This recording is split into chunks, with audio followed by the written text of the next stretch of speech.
just want to reiterate, it is 3 to 5 minutes on your website. So, good evening. I want to thank you for letting me speak tonight. Jeremy Smith, and I have 2 children here in the Garfield School District. There's not much that I can say that hasn't already been said about masks.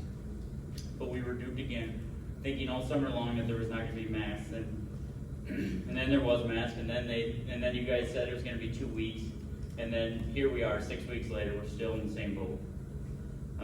It makes me sad to think that you are instilling fear and shame into the most valuable among us because you're afraid of making tough decisions. If you are just using the numbers from Horizon Public Health, which states that the median age of death is 82, the numbers are focused on cases. When looking at how it affects our kids, we need to know whether this is a lasting effect or if they are just out for a couple days.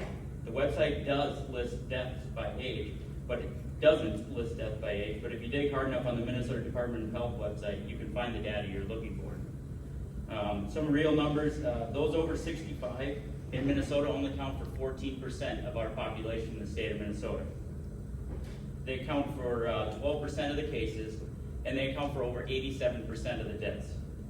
On the other hand, if kids under the age of 20, which is the kids in our school district, they account for 25% of the population, 20% of the cases, and 3 deaths. 3 deaths in the state of Minnesota. Not 3%, 3 deaths. So for those under 20 that get COVID, the death rate is 0.0002% in Minnesota. Now, if we compare that to some of the other deaths that we had in 2019, because that's the most recent data that Minnesota Department of Health has, if you're under the age of 49, you were just as likely to die in a car accident than you were to die of COVID. And you were more likely to die of an accidental poisoning.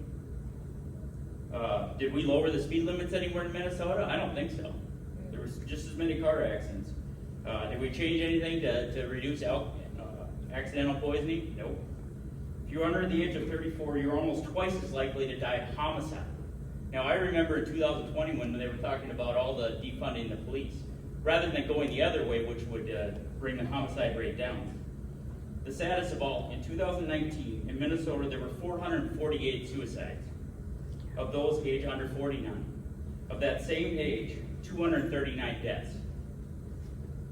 There were 5 times as many people or kids under the age of 34 that committed suicide than died of COVID. I haven't seen near the focus on these kind of issues like that in our school district that we have been focusing on health matters like making the kids wear masks. If one kid commits suicide because you continue your tyrannical methods, does that diminish how much this was worth it? Attempting to stop a pandemic with previously unused and unproven methods? Before 2020, how many studies can you cite that measured the effectiveness of masks on children? There are not many because moral people do not want to study on the children that could adversely affect their physical and emotional being. So why do you? I'm up here tonight not as a domestic terrorist, but as a concerned parent of my children and all the children of our district. I'm here to let you know that we need leaders that can make tough decisions with regard to all matters. We need you to decide to put the physical and emotional health and well-being of all our children on top of everything else.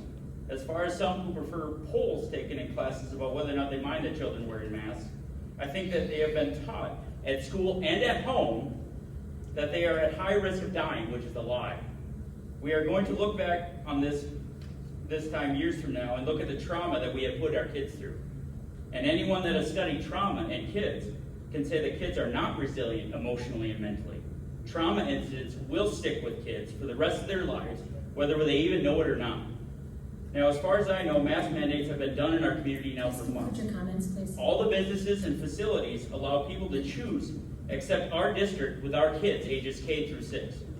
Our president, who is 78 years old, walked into a fully mask mandate Washington, D.C. restaurant this weekend without a mask on.